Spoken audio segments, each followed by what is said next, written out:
Hey YouTube family. So today we're giving you a different type of video. Oftentimes we glamorize how wonderful it is owning these wonderful animals. Today I'm going to share a little bit of the dirty part. I still enjoy it, but a lot of times people ask what is most time consuming with keeping the larger pythons, and I will tell you, you will find yourself cleaning more than ever. And keeping in mind, specifically reticulated python and Burmese pythons, they do not like smelling their waste.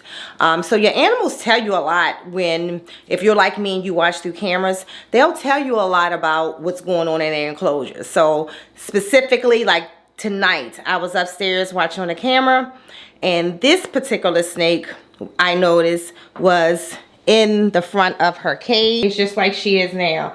So when I see her coming towards the front of the cage, that tells me either she wants to come out of roam, but when she stays there for a specific amount of time, it tells me that on the other side of that cage, it's probably a big mess, right? So these animals will communicate with you. You just have to pay attention. So we're going to go ahead and get her cleaned out. When you have a relationship with your animals, if it's late night like this is, you can either take them out or leave them in. Building that relationship with them is definitely, if I wanted to, I can clean this entire enclosure with her right here. She's not bothered. She's not going to care because she's used to me literally being in that enclosure with her, putting my body with her, something I started with her very, very young. Most of my retics I have that relationship with. A few of the younger ones, I wouldn't trust it yet to actually get inside of their enclosures, but definitely I can clean around them and they'll be just fine. But these, the big three, and the Burms over here, I can get in those enclosures. Y'all seen them, it's on camera. You can go look up the videos, okay? But today, I want her to come out anyway and roam around. This is one of the moms who just had babies, so she's literally had her post meals. She has a post-lay shed, so I want to get her back to being active. So I definitely like to see her come out and roam around just a little bit, still giving her that resting period, because I do believe after your females have babies, they need about 30 days to really reproductively and internally fully repair themselves to be the snake they were before maternalizing those eggs. All right, Charlie, we're gonna take you out, mama, so we can clean, okay?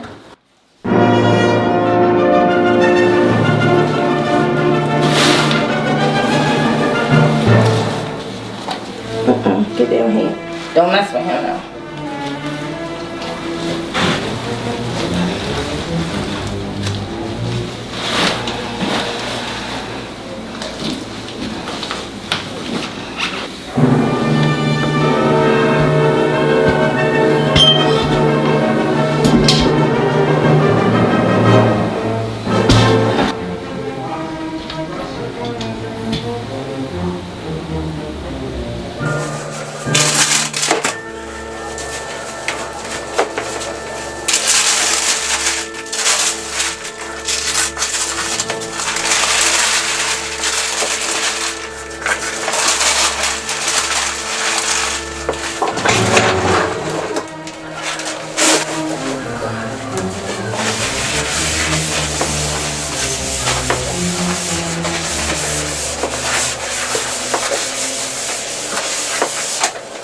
Questions I get all the time from new keepers is, why do I keep some of the larger snakes on all substrate? Why do I keep some of them half substrate, half paper?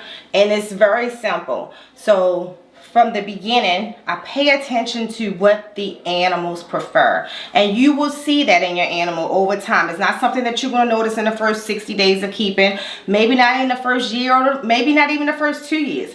But as these animals get older, you will notice behaviors that are very much driven by husbandry. So this particular animal, she is on paper, half paper and half substrate.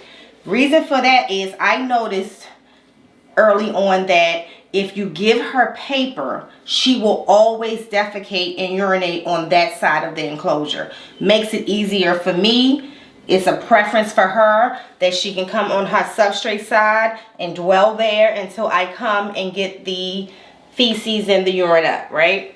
So easier for me is that I can also just literally pick that paper up, clean it out as I did. I always do soap and water, and then I'll spray it with some reptile spray and clean it real good. And then I'll lay paper back down on that side. I don't have to touch her substrate side because she has not did anything on the substrate side. So it makes it easier for you as the keeper to be able to clean. Now you have some like the one at top. Now Mystical's a little complicated. I prefer Mystical on all substrate because Mystical is going to waste his water consistently. His big bowl of water, he's going to put his stuff in there and fill it up, run it over, knock it over, whatever. But from a husbandry standpoint, Mystical prefers paper. So Mystical is always on paper. And that's because it's his preference. Easier for me to have him on substrate, but he likes paper. So I just have to clean Mystical a little bit more often because he will put water on his paper. And then at the bottom down here, Hefe is always all substrate because he's gonna Hefe is definitely gonna spend time in his water. Husbandry wise, he is very much a dweller in his enclosures at times, so he likes the substrate. He shows that. Sometimes you'll see he'll bury the front part of his face in his substrate, so he's a little different, and it doesn't make a difference. He's going to defecate anywhere in his enclosure. The paper theory that I spoke about with T'Challa does not work for Hefe. So Hefe is on all substrate, so it works for him and it works for me because he is a swimmer. So his enclosure is definitely going to have more moisture, and so the substrate happens to help control that moisture and the humidity in his enclosure as well. He's going to be in his water. But yeah, so the choice is not mine. I pretty much do what the snake tells me to do, okay? Makes them happy, makes our relationship happy. Don't pay that no mind. That's the berm over there just knocking stuff over. That's what they're going to do when they're out. They're going to knock stuff over, so.